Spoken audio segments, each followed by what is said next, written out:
Ustaz, saya dalam proses berhijrah. Ketika waktu selesai tahajud, saya ambil masa untuk lelak sebelum waktu subuh. Sangat kerak saya mimpi basuh. Adakah ini mainan syaitan atau ujian daripada Allah? Minta pandangan Ustaz. Tak tahulah apa awak ni selalu mimpi basuh. Mungkin awak makan tokat alis macam itu. Maka mimpi basuh ni tak ada masalah apa. Pas mimpi basuh ni mandilah gitu dah lah. Benda tu ujian kau apa dia saya tak tahu. Jadi benda tu normal, bukan benda tu ganjil sangat. Mimpi basuh ni standard KL ya. Tak ada jadi kau penyakit. Orang tak mimpi basuh pun tak ada penyakit, orang mimpi basuh pun tak ada penyakit. Cuma mimpi basuh ni biasa setel lah. Kalau orang hati bersih, gapo dia tak pernah tahu benda mengarut, jarang dia nak mimpi basuh. Lagu tu. Jika sisa makanan seperti itulah kita buat dan niat sedekah kepada bangsa jin Islam, boleh dapat pahala ke? Ya, dapat pahala. Betul kau zikir la ilaha illallah 70,000 kita sedekah ke orang mati, lepas tu orang mati dilepaskan daripada api neraka, dibawa kepada syurga. Dalam kitab Kifayatul Muhtah ada dia kata. Hamba tak ingat minta maaf lah. Tetapi hak ni antara usaha kita nak selamatkan seorang daripada api neraka, antaranya baca la ilaha illallah 70,000. Betul kodok apabila dia tu betul-betul kodok dapat melepaskan dia daripada api neraka. Siapa tua dia kalau masuk neraka awak masuk dalam syurga lagu tu wallahu alam. Tetapi ada disebut dalam kitab. Lagu tu saja. Yakin tidak tahu. Apa-apa amalan pun yakin tidak tahu. Tapi ada hadis, sekalipun hadis ni dhaif kau apa dia, tetapi ada disebut. Cuma hak ni sekadar usaha kita untuk menyelamatkan orang yang telah meninggal dunia. Macam mana nak menguatkan tenaga kerohanian untuk melawan sihir maupun makhluk halus? Amal ayat kursi wakas 9 tiap kali lepas semaya. Tiap-tiap kali lepas pada semaya baca ayat kursi wakas 9 kali berhenti. Kita dah sebut dah dalam video-video dulu pun buat itu. Tiap kali lepas pada semaya.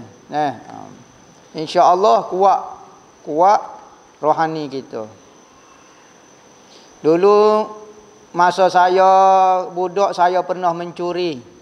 Sekarang saya tobat, lepas pada saya tobat saya pula dicuri. Apakah dikira kifarat dosa saya dulu-dulu? Atau masih berdosa? Nilai barang saya lebih mahal dari nilai barang yang saya curi dulu. Saya curi coklat ya, lah ni kereta ile. Pas coklat 3 butir 30 sen ya. Kereta ni 10,000 nak ke mana? Adakah kira sekali bayar semua dalam kifarat tu ya? Dia kata lagu mana macam munggo ile dah kereta kifarat dosa ambo. Jadi dosa dulu kita bayar go kifarat kereta tu lah. Macam misalnya ambo dulu capu-capu ambo curi situ dalam 70,000 juga. Lah ni Tuhan ambil dah kereta ambo ile dah curi pakai kifarat situ deh. Boleh dah tanya aku tu. Saya perasan apa yang saya kata. Boleh kau orang dulu satu persatu jadi adakah kira sekali bayar semua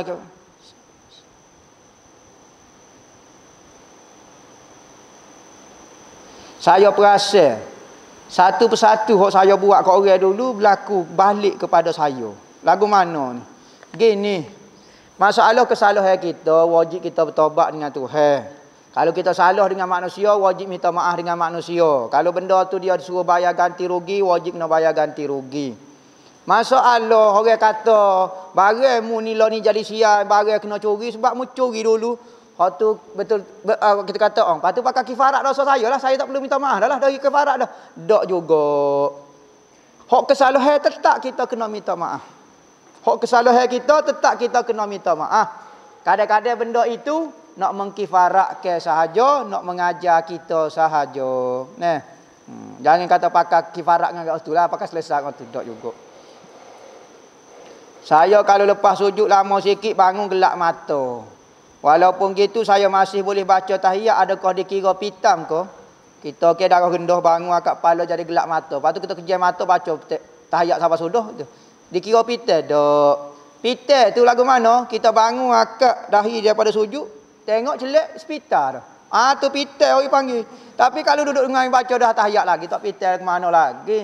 Ni dah celak Messi dah depan. Bapa Messi ni sini.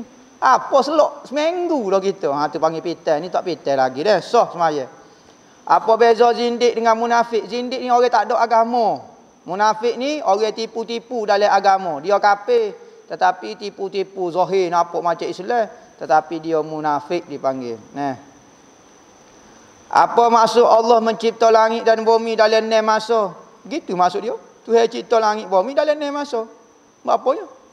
Tak puas hati kau mana? Tak boleh kau dalam masa 1 detik kau Tuhan cipta. Dah Tuhan nak buat dalam 6 masa ikut dia. Ini buat masa seminggu kau, 4 minggu kau, setahun kau terpulang kepada dia. Tuhan berkuasa nak buat 1 detik. Ya. Tetapi dia nak ajar kepada manusia. Buat sesuatu biar ada tertib, biar ada nak boleh buat kongsi-kongsi tapi biar ada susunan dia. Dan Tuhan nak mengajar hikmah masa. Masa pertama gapo dia, masa kedua Ahad, Isnin, Selasa, Rabu, Khamis, Jumaat, Sabtu, 7. Nah, gapo dia maksud dia, apakah hikmah dia bila kau dicipta. Kalau masa dalam sedetik belaka gak takut jadi tak ada manusia tak faham hikmah dia. Nah, kadang-kadang Tuhan nak semata-mata nak tunjuk hikmah saja. Sebabnya je deh. Apa hukum kita terbangun pukul 8.30 untuk semaya subuh? Adakah perlu niat qada? Qada lah 8.30-nya. Buat apa tanya kita mau lalunya? Kau tak habis lagi subuh. Tak tahu mereka tak habis lagi subuh. Takut mereka pukul 9 baru habis. Mungkinlah ada setengah tepat tu dia lagu lain subuh dia nah. Tapi hangpa tak biasa dengar ni subuh 8.30 pagi. Kalau Malaysia tentu qada dah hangpa rasa ni. Nak tanya air putih yang keluar masa kita terai buai air besar tu dikira air mani ke air mazi? Air mazi hukum dia dah. Air mani ni berat yang warna putih tu keluar air mani. Air mazi ni dia keluar kalau kita penat letih. Tapi kalau buai air besar, kalau kita buai air kecil lepas pada setubuh kemungkinan keluar air mani daripada jalan depan. Kalau keluar daripada jalan depan tapi bukan kita setubuh ke apa dia? Kita qada hajat. Kita penat kau kita masuk tandas qada hajat tu benda putih. Waktu air mazi deh. Isteri saya suka beli pakaian banda online. Apa hukum dia ustaz? Lepas tu? Apa salah gua nak beli banda online? Kau ada gapo dia silap ni? Hangpa tak perasan ni kesilapan berlaku di banda online. Gapo dia tak puas hati? Haruslah dia beli. Kau guano. Kau ki orang jatuh tu duk ayat. Kau duk jadi gaul mau jatuh, kau kan tak nampak lagi apa dia tanya banda online ni. Tak tahu berkali dia nak suruh bini dia berhenti beli. Yang mau ikut nak mau si bini dia berhenti dia suruh kata, tak tahulah hangpa tak nampak apa dia kata banda online ni apa dia tanya. Maknanya haruslah beli gitu-gitulah mau tahunya. Saya semaya lepas tu pada salat kedua tersilap sapuh muka. Sudah. Maka salat tak sudah lagi batal qada. Tak batal kerana sedikit saja gerakkan. Assalamualaikum warahmatullahi. Assalamualaikum warahmatullahi. Sudah. Tak ada lagi orang patut assalamualaikum. Sudah dah. Nampak gerak gini tak batal lagi baru sikit panggil sikit dah tu. Gerakkan sapuh muka tidak membatalkan sembahyang masuk dalam kategori sikit dah tu. Ustaz terseksa tak pelakon-pelakon zaman Piramli dalam kubur disebabkan cerita yang masih ditayar di TV dan gambar-gambar masih disebar untuk tujuan pengetahuan. Ni masalah. Kita kalau buat maksiat kita rekod. Macam artis-artis, macam pelakon-pelakon. Dia pegang bini orang. Bukan bini dia tu. Dia peluk bini orang. Orang ni tak pakai telekung, pakai baju ketat, gapo dia apa semua. Pegang jantan lain, mimpi tidur, belakang tidur sekali, gapo dia. Haram tak? Haram. Dia mati dah, dia tahu dah tapi ditunjuk perbuatan jahat dia. Orang ular, seksa dia dalam kubur. Seksa dia dalam kubur. Seolah-olah kita tayar semula perbuatan maksiat dia tu. Nyanyalah. Haram hukum dia. Mempamerkan aib orang, maksiat orang yang sudah mati. Dia mati dah ke? Pakai dia tak pakai telekung. Boleh nyanyalah dia. Duk tunjuk semacam nyanyo nak jawab kan? Malaikat kata mu tutup mu pakai masa hidup pakai lekung. Tahu tak boleh nak kata gua tu. Orang duk tengok tu tahu. Tak boleh nak kata gua nyanyolah ke dia. Jadi sebab tu ada setengah pelakon dia wasiat lepas pada hamba mati jangan tayar cerita hamba. Tapi nak kata gua manusia Hak peminat dia lah yang menyeksa dia. Nanyolah dia. Kau berlakon laki bini berlakon. Kalau berlakon laki bini tak boleh tunjuk depan orang. Mana boleh. Jangan buat perbuatan-perbuatan menyebabkan orang naik nafsu. Sekalipun dengan bini kita. Bini hamba, cik nak hamba nak tunjuk hamba ni ke apa? Sweet-sweet lah dengan bini hamba. Sweet-sweet apa? Sepak tak tekuk. Dengan bini demo jangan tunjuklah depan orang. Benda tu jadi naik nafsu. Orang pun tengok jadi mikir jahat. Benda hok kalau bawa pergi tangan boleh kira lagi. Tak itu sangat. Tapi kalau dok main peluk ko, dok main napa, dok main sigung balik, tak boleh depan orang, lagu tu. Lebih-lebih lagi kita orang agama kau gapo. Ni orang agama tunjuk benda-benda kepada Allah lah.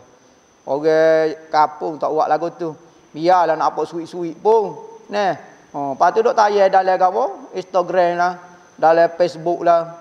Pani orang hok dok layar TikTok, Facebook gapo dia, hok tunjuk gambar tak comel lah. Maka apabila dia mati nyanyolah. Instagram dia orang tengok 4 juta.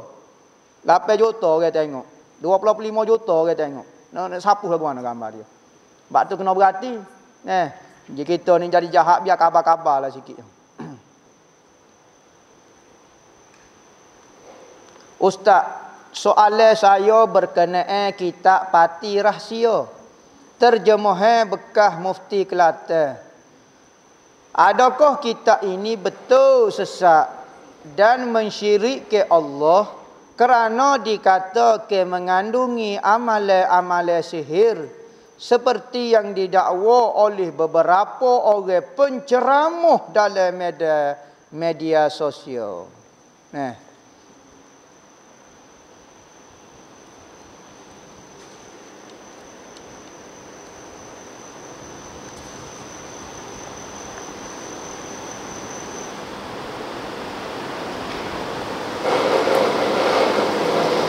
Ada orang kata suruh hamba betul ayat hamba saat ni. Kali soalan saat ni.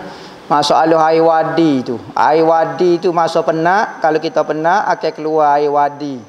Air mazi ni akan tubik jika mukaddimah syahwat sebelum air mani.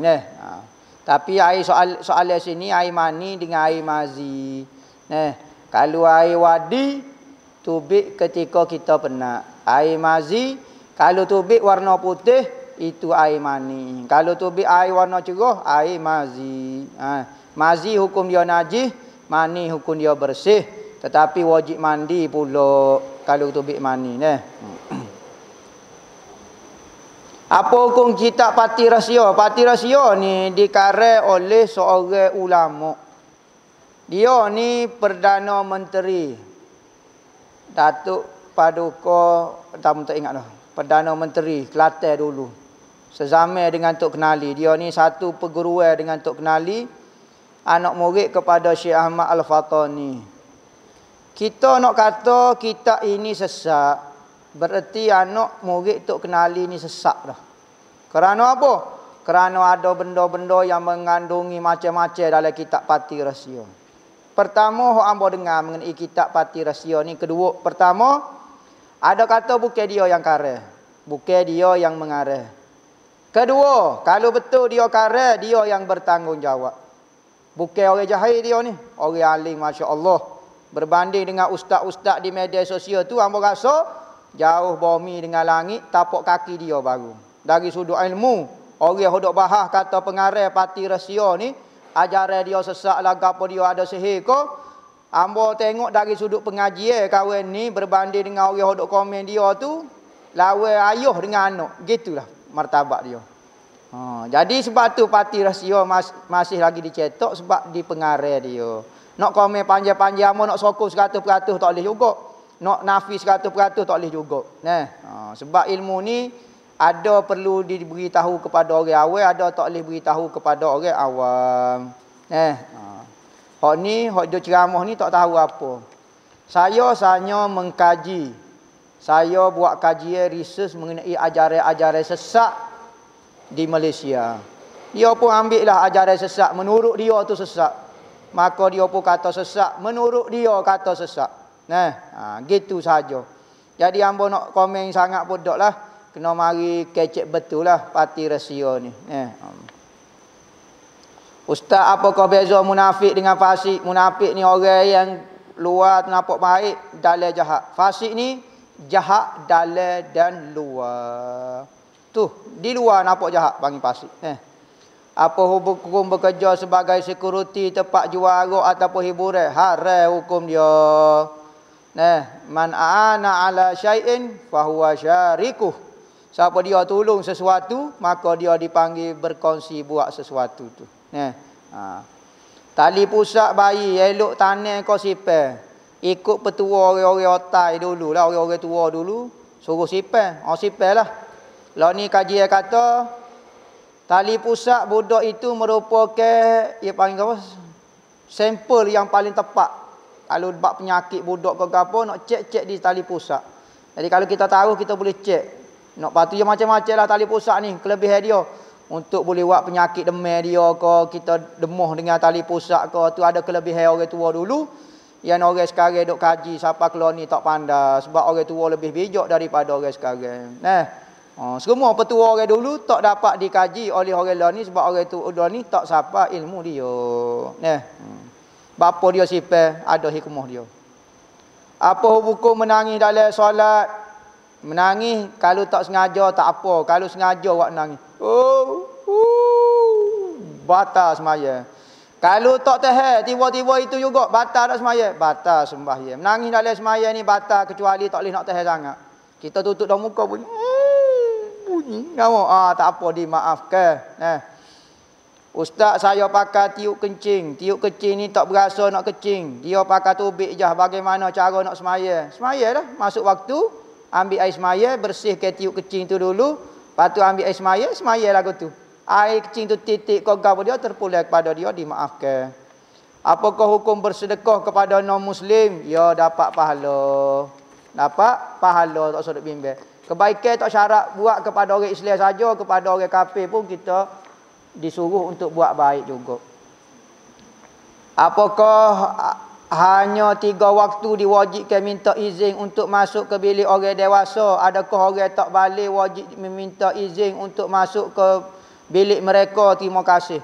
Ya, masalah suruhan dan larangan ni kena kepada orang mukallaf saja. Kalau anak kecil nak masuk bilik mak ayah dia, lepas isya ke sebelum subuh ke dia ada keadaan tak boleh masuknya, boleh ke tak?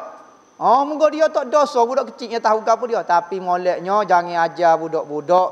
Sekalipun dia tidak balik, jangan ajar masuk bilik orang lagu tu. Dosa tu tidak. Tetapi jangan ajar takut dia tahu benda tak sepatut tahu lagi. Dia tengok mak ayah dia ada buat apa dia. Ayah. Ayah duk tembok apa tu. Nama selok dia kata duk ayah duk tembok dia. Nama selok lah kata je. Dia takkan nak jawab lah kita apa dia. Jadi masalah. Maka ada benda orang budak tak perlu tahu lagi, nanti dewasa baru tahu. Ustaz, bolehkah kita melambatkan solat untuk mendengar dan duduk dalam majlis ilmu? Boleh juga. Tapi tak semua keadaan. Afdalnya sembahyang awal, lepas tu barulah dengan ngaji. Tetapi ada kata sembahyang isya contohnya macam kelas kita lah ni online ke dah. Afdalnya sebelum sampai 10.30 kita semaya isya dah. Maka kalau kita pelewat sebelum pukul 10.30 kau gapo dia sebelum rubuk malam. Malam ni ada 12. Kita bagi 4 jadi 3 jam. Contohnya maghrib pukul 7.30. 7.30 campur 3 jam jadi 10.30 dah. 10.30 barulah keluar daripada waktu fadilat dia panggil. Tak lewat daripada 10.30 maka lepas pada 10.30 pukul 11 tak dapat fadilat awal waktu. Tak dapat fadilat waktu ikhtiar dia panggil. Maka kalau waktu isya sebelum 10.30 insya-Allah boleh pahala mai isya dan boleh pahala waktu lagi. Betul kau wanita yang lepas melahirkan anak akan dihapuskan segala dosa termasuk dosa besar juga kau ustaz? Hamba tahunya dikifaratkan dosa kecil berlaku. Dikifaratkan dosa kecil. Semua dosa-dosa sakit dia nak beranak tu dia terai tu semua anggota daripada hujung rambut sampai hujung kaki tu haki parak semua dosa tu jadi pahala. Untuk dosa kecil lah, dosa besar tu kena minta maaf dengan Tuhan. Saya seorang pendiam menyendiri, adakah saya termasuk golongan orang yang Nabi kata Orang yang lain daripada orang lain masuk neraka. Man syazza syazza finna. Siapa dia ganjil seorang masuk neraka. Bukan ni cerita dia. Nyanyolah kawan tu jenis dia kak. Mu ni ahli neraka. Nyanyo kawan tu hok jenis tak saing orang. Bukan lagu tu. Cuma manusia ini dia hidup berkumpulan. Manusia ini sejenis kehidupan berkumpulan. Dia tak duduk seorang. Tak duduk seorang. Dia kena duduk dengan masyarakat. Barulah setan tak mari tipu kita. Kalau duduk seorang takut kena tipu setan. Gitu saja. Kahwin dengan janda sunnah ke tak? Oh. Kahwin dengan janda ni sunnah ke tak? Gini, apa maksud sunnah dulu? Sunnah ini adalah kehidupan Nabi. Perjalanan hidup kehidupan Nabi. Maka di antara perjalanan hidup Nabi, Nabi berkahwin dengan janda. Maka sunnah Nabi, yakni cara kehidupan Nabi, salah satunya berkahwin dengan janda. Bapa berkahwin dengan janda? Sebab nak tolong wanita-wanita. Wanita nyanyo jadi janda ni tak ada orang cara kelipah dia. Jual kuih pun dia mau pandai serung. Jual nasi lemak pagi pun kata nak ngejah jatah. Pakai baju comel sikit kata janda meletup. Macam-macam.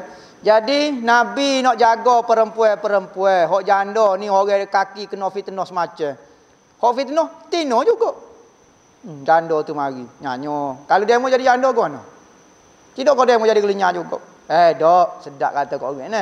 Jadi Nabi tahu dah perasaan perempuan ni, maka tolonglah janda-janda. Ambo malah waktu bik kaji nak kaji mengenai peratus janda dengan peratus anak dara gapo dia ni. Akhir zaman seorang lelaki bersama dengan 50 wanita. Pas lagu mana kalau tak nikah pak? 40 ni orang lagi lebih. Lebih 40 ni orang lagi. Siapa dia ni yang nak nikah ramai? Ada ini kat sini? Tak ada. Nakut pahit niat pun takut. Buat lagi-lagi takut. Niat pun takut dah. Buat lagi-lagi takut. Niat pun tak berani dah. Bagian ni orang panggil balik bagian wali pun kena tapa. Nampak lagu ni. Tak cara wali kau berapa ping kena menapa juga kalau buat ni. Tapi sunnah Nabi kalau nak berkahwin cari janda. Kerana atas dasar nak tolong orang. Ustaz saya ni nazar zikir alhamdulillah. Daripada bangun tidur siapa tidur malam. Amo nazar nak sebut alhamdulillah. Siapa tidur pula? Masalahnya ambo masuk duk nazar lagu tu kadang-kadang buat maksiat. Jadi kau duk nazar ambo tu. Jadi sebab kita tak nazar, tak tinggal maksiat kau apa. Dok kita nazar sebut alhamdulillah saja. Dah boleh curi pun. Mau curi malam ni kena terik curi malam ni. Alhamdulillah. Gano jadi nak ke mana? Ambo nak ke mana? Ambo nazar kena sebut alhamdulillah lagu mana? Sebut alhamdulillah lah. Hop curi tu salah curi tak apa tu. Apa pun kalau bertaruh suatu perkara yang baik. Contoh kalau kalah mainan ni kena basuh pinggan. Lagu mana? Taruh ke tak? Lagu mana? Tak tahu. Amo nak royak lagu mana ni benda bertaruh lagu ni. Bertaruh ni tak dosa ni. Tapi boleh kau tidak. Dia ada taruh ni. Ada hukum judi kecil. Ada hukum judi besar. Ada hukum yang macam-macam ni. Kalau tanya orang lain dulu, amo tak nampak kaedah ni. Tak boleh nak jawab lagi ni. Nak masuk dalam bab gapo ni. Nak minta cara amalan hilangkan lintasan hati jahat. Hati kita lintas jahat macam. Nak takut jadi kupu ya. Gini. Takut lintas hati lintasan jahat ni selagi mana hati tak bersih lagu tu lah. Amal sebut Allah. Sebut Allah daripada bawah. Siapa kata Allah. Siapa lepas ke atas. Niat lebu ke semua lintasan jahat. Amal lagu tu. Kalau mari kuat semakin kuat. Sebut Allah. Biar hilang lintasan jahat tu. Boleh kau tak tidur lepas maghrib. Lepas tu bangun tahajud solat isyak. Boleh hukum dia. Ustaz nak tanya mak mertua punya adik-beradik termasuk mahram juga. Tak hukum dia. Mak mertua saja yang tak batal semayanya. Mak mertua saja. Ibu kepada bini kita. Mak dara bini kita tak boleh batal semayang.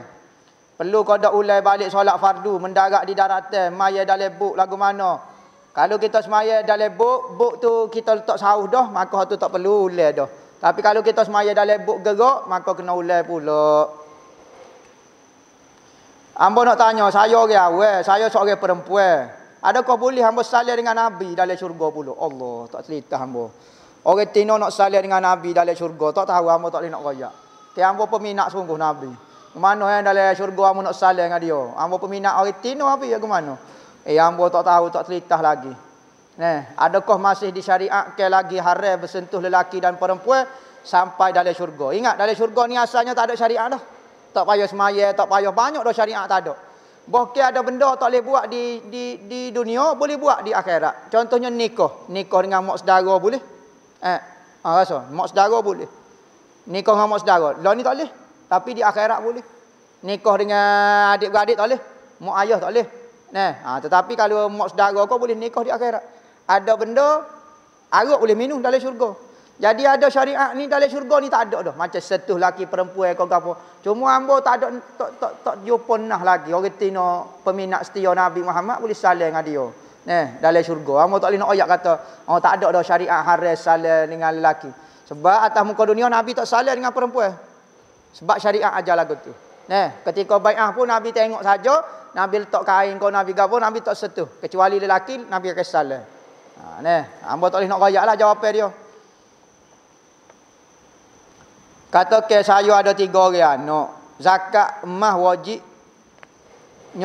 85 gram. Kalau sipil setiap orang 84 gram.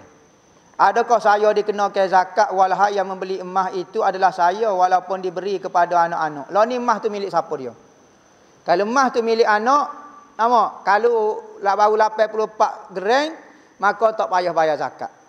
Anak hamba 3 orang, dah 84 gram milik dia.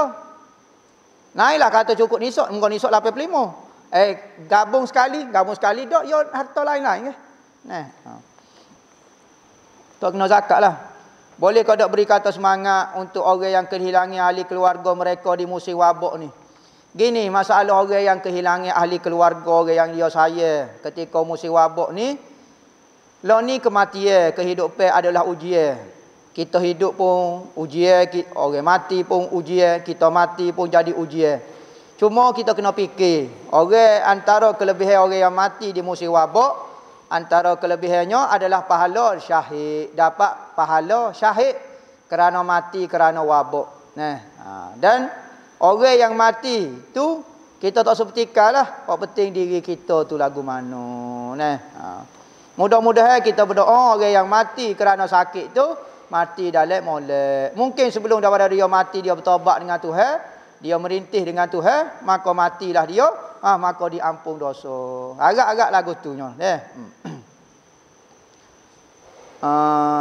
Ustaz, mak saya tak kena kok bakal bini saya sebab pakai tudung labuh, pakai jubah.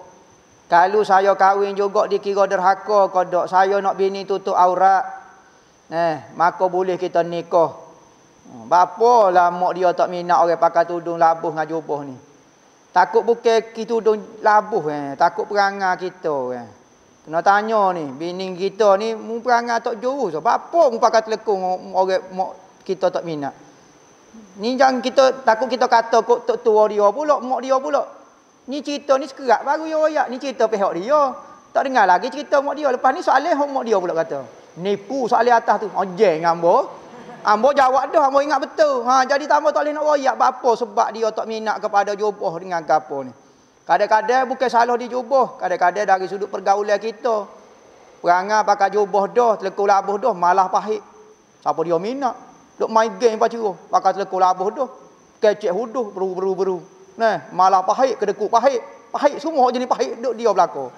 Batai wali kau semua duk dia belaka. Jadi bukan kita nak nak marah kat tudung telabuh tu baguslah. Tetapi bapa dia tak suka kena fikir juga. Tak bolehlah hamba nak pergi jawab dengan direct lagu tu Cuma kalau kita nikah hukum dia tak ada masalah apa. Kita pilih hak terbaik dah. Kalau orang kerak kaki kecil mani, nak ambil air semaya lagu mana? Nak minta pencerahan. Dah kaki tak ada, tak payah basuh dalam kakinya. Ni seminggu dok mikir. Ambo bapa tak semaya. Ambo ambil semaya tak sudah ustaz apa? Tak boleh basuh kaki. Mana kaki? Tak ada. Mana basuh kaki? Aku mana pelik sungguh. Kaki kena kerak dah tak payah basuh dah lah. Basuh ada dah. Jangan buat pelik kak. Boleh kau tak terangkan maksud email dari aswaja. Maksud amal perbuatan bukan sebahagian daripada email tetapi kesempurnaan email. Gini. Email bak lain, perbuatan bak lain. Perbuatan amal taat ni kadang-kadang naik turun. Itu bukan email. Email tu kepercayaan hati. Email tak boleh naik, tak boleh turun. Email mesti kerah pegangnya kita mengenai Allah, mesti kemah lagu tu. Tak boleh naik, tak boleh turun. Betah pegang, betah kemah, betah pegang, tak boleh pegang. Oh tu jadi kafir. Mana kalau perbuatan pula tak menunjukkan email. Hak penting kita pegang dah percaya kepada Allah. Kadang-kadang amal taat kita naik turun. Tu tak menunjukkan email. Perbuatan tu lain daripada email. Ahli sunnah Jumaat. Kenapa orang lain ada nama gelaran di belakang? Contohnya Al-Yamani, Al-Banjari, Al-Fansuri, Al-Basika. Gini masalah tak syarat orang lain. Gelaran di belakang ni hanya nak menyatakan tempat dia mengaji, tempat dia lahir. Macam ulama dulu Al-Kelantani, Al-Ghatu Al-Ghani, Al-Sumbawi, Al-Filfilani, Al-Kelantani, Al-Gapodio macam-macam Jadi, tu hanya nak menyatakan tempat dia belajar ataupun tempat tinggal dia. Gitu sahaja. Bukan gelaran untuk orang alim, orang jahil pun boleh letak. Al-Facebooki namanya. Al-Golgoli nama Kalau gol nama gitu. Ikutlah. Apakah maksud ungkapan arif billah, matikan dirimu sebelum kamu mati? Contoh pencerahan. Maksud matikan dirimu sebelum kamu mati, yakni pertama matikan sifat jahat di dalam hati kita sebelum bertemu Tuhan. Apabila kita mati bertemu dengan Tuhan, matikan sifat jahat kita dulu. So, ada kata matikan dirimu, matikan hasrat dan keinginanmu di samping keinginan Allah. Tuhan nak takdir gapo-gapo senyap, jangan ada lagi kritikan. Apa yang Allah Ta'ala pilih. Ada kata matikan rasa. Matikan rasa. Jangan ada perasaan, jangan ada keinginan. Duduk di bawah tadbir Allah senyap-senyap. Sebelum kita mati betul-betul bertemu Allah. Wallahu a'lam. Al-Fatihah.